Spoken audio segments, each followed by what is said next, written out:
सत्ता किसी का बपौती नहीं होता है। सत्ता आती है, जाती है। सत्ता में जो आप अच्छे काम करते हैं वो याद किए जाते हैं। टारगेटेड काम करते हैं, इसको आम जनता भी पसंद नहीं करती है। जानबूझ के लालू यादव को, राबड़ी देवी को टारगेट किया जा रहा है। इतिहास गवाह है, टारगेटेड पॉलिटिक्स करने वाले लोगों को हराया। कभी भी घृणा, द्वेष, नफरत के जरिए राजनीति करने वाले लोग समाज में सफल नहीं हुए हैं। कोर्ट का आदेश है कि पूर्व मुख्यमंत्री को बंगला आवंटित नहीं किया जा सकता है। माननीय नीतीश कुमार जी को और जीतन राम मांझी जी को दोनों पूर्व मुख्यमंत्री के रूप में बंगला आवंटित है। तो लालू जी को पूर्व मुख्यमंत्री के हैसियत से मकान आवंटित क्यों नहीं किया जा सकता है? कई बार लालू जी को, राबड़ी देवी को, तेजस्वी को, राजद को टारगेट करेंगे तो हम सत्ता में सलामत रहें। अभी आप मुख्यमंत्री बने थे, आपको ये सब कंट्रोवर्सी में पढ़ने की आवश्यकता नहीं थी। सरकार को ट्रांसपेरेंट काम करना चाहिए, मगर इस सरकार को ट्रांसपेरेंट काम करने में विश्वास नहीं रखती है। ये कहती है कि साहब हम टारगेटेड पॉलिटिक्स करेंगे, घृणा का पॉलिटिक्स करेंगे, द्वेष का पॉलिटिक्स करेंगे और कई तरह की चीज़ें।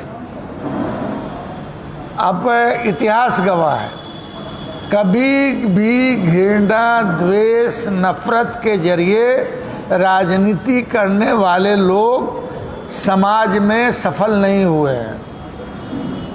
ये एक तो सरकार में असफल हैं और डंका जो पीट रहे हैं जीत का, वो जनता बिहार की जान रही है कि किस तरह से जीते हैं और कौन सा आदर्श आचार संहिता का उन्होंने किस तरह से उल्लंघन किया है। अब तो पूरे देश में ये मामला उठ रहा है। अब पूर्व मुख्यमंत्री को कोर्ट का आदेश है कि पूर्व मुख्यमंत्री को बंगला आवंटित नहीं किया जा सकता है। कोर्ट ने किया है ऐसा, हाई कोर्ट ने। तब ये जानना चाहेंगे कि अगर हाई कोर्ट का आदेश है तो माननीय नीतीश कुमार जी को और जीतन राम मांझी जी को हाई कोर्ट के आदेश के विपरीत आचरण करने के आलोक में क्या सरकार ने मकान खाली करने के लिए कोई नोटिस दिया है क्या? दिल्ली में मकान है बड़ा, और दिल्ली में बड़ा बड़ा मकान भी है इन लोगों को। अब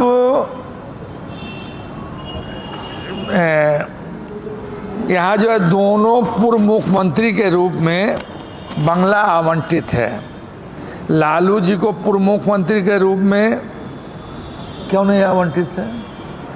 जब दो पूर्व मुख्यमंत्रियों को पूर्व मुख्यमंत्री के हैसियत से आवास आवंटित किया जा सकता है, तो लालू जी को पूर्व मुख्यमंत्री के हैसियत से मकान आवंटित क्यों नहीं किया जा सकता है? और अगर नहीं किया जाता है तो नियम तो समदृष्टि वाली होनी चाहिए ना। अगर इनका नहीं करते तो उनका भी नहीं कीजिए, एक तरह का नियम बनाइए।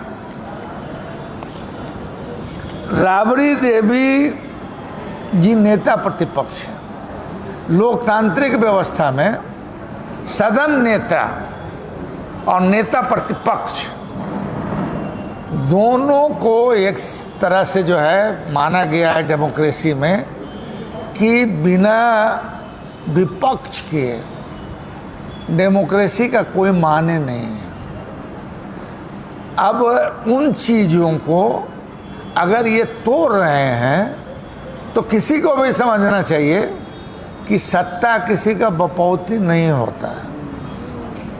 सत्ता आती है, जाती है, और सत्ता में आपके वही काम याद किए जाते हैं जो आप अच्छे काम करते हैं वो याद किए जाते हैं, और जो टारगेटेड काम करते हैं इसको आम जनता भी पसंद नहीं करती है।